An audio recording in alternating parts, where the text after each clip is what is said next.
bikin KKB teroris Papua kocar-kacir. Sejumlah prajurit TNI dikerahkan ke Papua untuk menumpas anggota organisasi Papua Merdeka atau OPM yang kian meresahkan. Langkah ini diambil setelah pemerintah lewat Kementerian Koordinator Politik Hukum dan Keamanan atau Kemenko Polhukam menyatakan bahwa OPM adalah organisasi teroris. Saat ini setidaknya ada 3 batalion infanteri atau Yonif yang dikerahkan ke Bumi Cendrawasih. Ketiga pasukan berasal dari Yonif 121 Macan Kumbang, Yonif Mekanis 521 Dada Yuda, dan Yonif 315 Garuda atau yang lebih dikenal dengan julukan pasukan setan.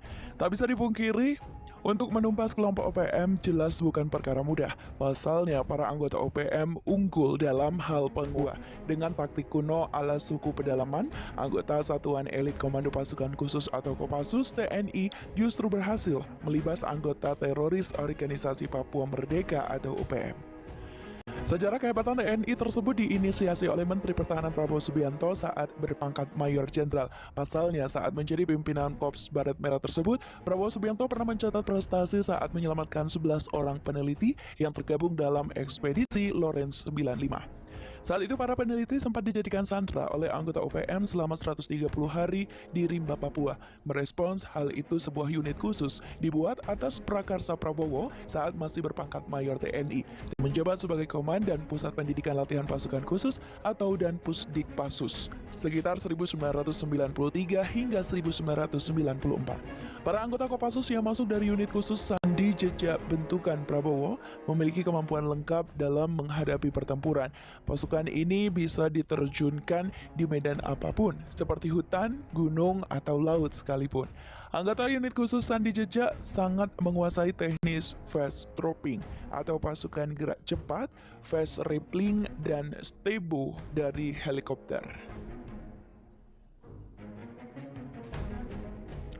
Hebatnya, dalam unit khusus ini juga ada seorang penembak jitu atau sniper yang dilengkapi dengan senjata standar anti-teror dunia. Sederet senapan serbu canggih menjadi andalan unit khusus sandi jejak Kopassus, mulai dari pindad SS-1 sampai pistol otomatis yang tak perlu dikokang, Heckler & Koch P7. Unit khusus yang dibentuk oleh Prabowo ini ternyata sangat dikdaya. Tepatnya pada 9 Mei 1996, pasukan Kopassus berhasil menyelamatkan 11 dari 13 orang yang disandra OPM pimpinan Kelly Kualik. Berdasarkan pengalaman tersebut, kini TNI menerjunkan prajurit terbaik berjuluk pasukan setan. Hasilnya pun sudah bisa dilihat, anggota kelompok kriminal bersenjata atau KKB teroris kini kocar-kacir.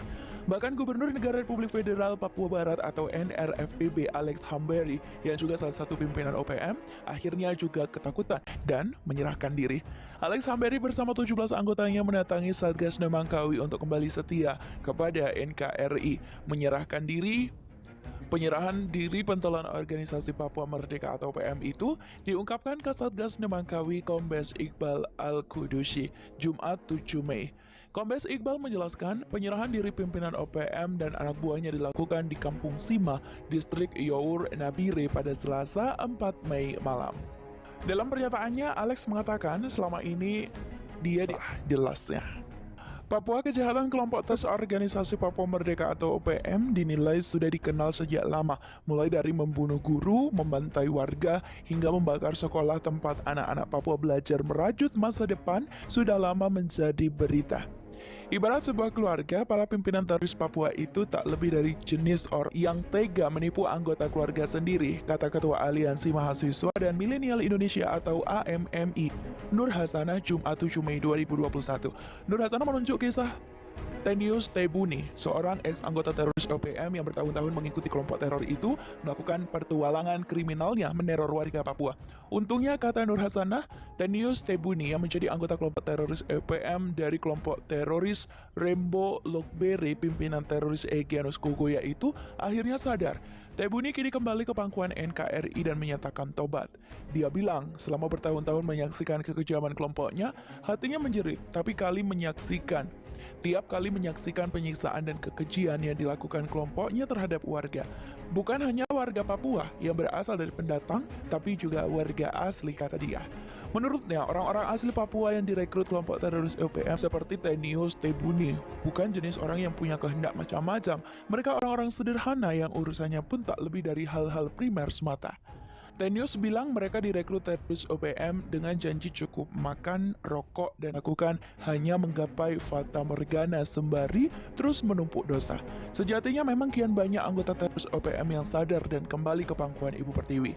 Selasa, 5 Mei lalu, menurut berita yang dibagikan Instagram resmi Divisi Humas Kepolisian Negara Republik Indonesia atau Polri, sekelompok eks-teroris OPM yang dikepalai Gubernur Negara Republik Federal Papua Barat atau NRFPB Alex Hamberi beserta 17 orang anggota kelompoknya kembali memeluk Negara Kesatuan Republik menangani pernyataan sikap ikrar setia kepada NKRI. Selain orang-orang tersebut, 5 anggota lainnya berhalangan hadir, namun mengikuti langkah rekan-rekan. Nur Hasan mengatakan, penyerahan diri sejumlah anggota NRFPB itu tak lepas dari usaha aparat keamanan yang tak jemu, mendekati dan penggalangan. Dengan begitu, lama-lama kelompok tersebut dengan sepenuh hati dan tanpa tekanan maupun paksaan menyatakan berhenti dari pertualangan mereka, keluar dari aktivitas teror kelompok teroris OPM.